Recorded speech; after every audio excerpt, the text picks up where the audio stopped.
Alright, hello there, it's me again, and this is my first builds related video. The classes I will be giving suggestions about here are Harbinger, which is Warfare and Dream, and Templar, which is Defense and Dream. Alright, so we begin with the Harbinger first. I'm gonna start off with the skills. This is a Warfare tree. Alright, so the central warfare tree really is the onslaught tree. That's definitely, I say, if you have warfare, this is a must. You definitely have to get it. Another warfare tree which is pretty good is a dual wield tree, and I'd say most warfare classes should have it. Except for the obvious example, which is Conqueror, where the shield smashes are better. But yeah, I'd say Harbinger is definitely, it's one of the best dual wielders. So I'd say dual wielding trees is definitely a must. But you don't have to sort of rush into it. Just get all the other necessary skills first, and then once you've gotten them, you can start putting skills in the dual wield tree. There are also other important skills which you should get, I'd say. The one in the middle here you see is Battle Standard. That will greatly help against boss fights and difficult mobs. The one just below is Dodge Attack. I mean, increase your chances of avoiding enemy attacks, really. It only applies to melee attacks, but still pretty great. The one on the far left, that's Weapon Training. And it's also one of those skills I say every warfare class should have, because it increases your offensive ability and attack speed. And the one next to it is a Battle Rage. I'd say 1 point you should definitely put into it, but don't put any more than that, because all you need from this is the occasional increase, 50% increase in offensive ability, which is great. However, I wouldn't advise you getting both of its synergies. I mean, I know I've got a point in Crushing Blow here, but that's because I had an extra spare skill point. So yeah, those two are pretty useless. And this leaves us with the sort of the last three trees. Well, 2 trees and 1 skill. The Warhorn is a useful skill to have for most warfare classes, but since you'll have a Distort Reality in Dream, which is better, I'd say you don't really need Warhorn. Warwind is an alright skill as well, but once again you've got Phantom Strike, which is much better, so you don't really need this unless you have spare skill points. And the last one is Ancestral Warriors, which is a temporary pet. You get 3 at first, and the more skills you put, you get up to 5. And I mean, as one point or just a few points, is gonna be pretty useless because they're gonna be really weak. You either need to completely max them or don't get them at all.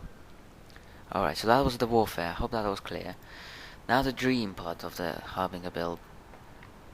First of all, you should get Phantom Strike, and Distorted Reality is pretty important as well.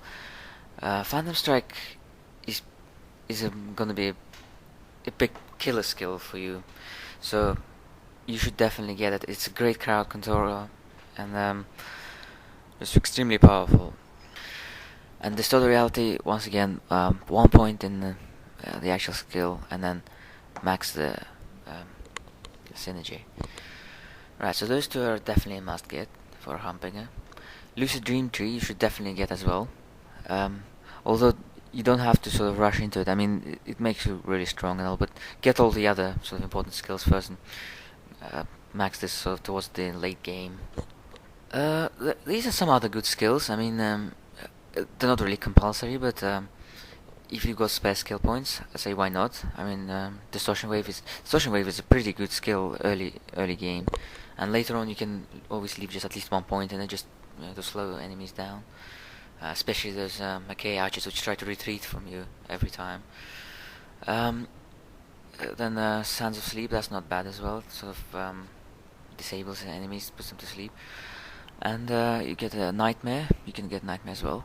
Don't get Mastermind, which is a last synergy, because that's only if you have other pets, which you won't have as a Harbinger. So just get. I mean, you can put Nightmare as a distraction, and it's quite a good distractor for bosses. And its first synergy, which is a confusion gaze, and that confuses enemies for 3 seconds, I think.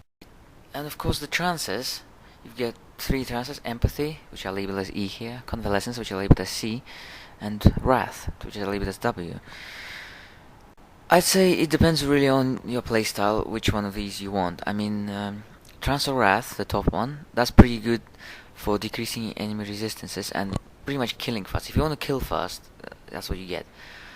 If you want survivability, then Convalescence is the one you have to get.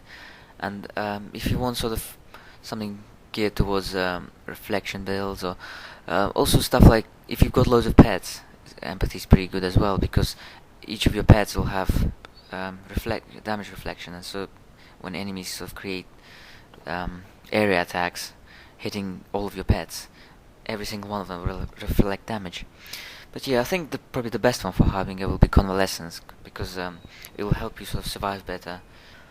Oh yeah, and the final skill tree here is a Psionic Touch. Since you have Onslaught, you should completely ignore this tree as a Harbinger, because it's nowhere near as strong as Onslaught. I'll show you here the attributes. If you see by my strength, intelligence, dexterity, you can see the ratio. I mean, strength is extremely important, but in intelligence you don't need at all. Some health and energy as well. I mean, health probably not so much, but energy, if you see to be running out of it fast, put some points in energy as well. Obviously, secondary stats, there's not much here, and that's it really. Now we shall move on to the Templar.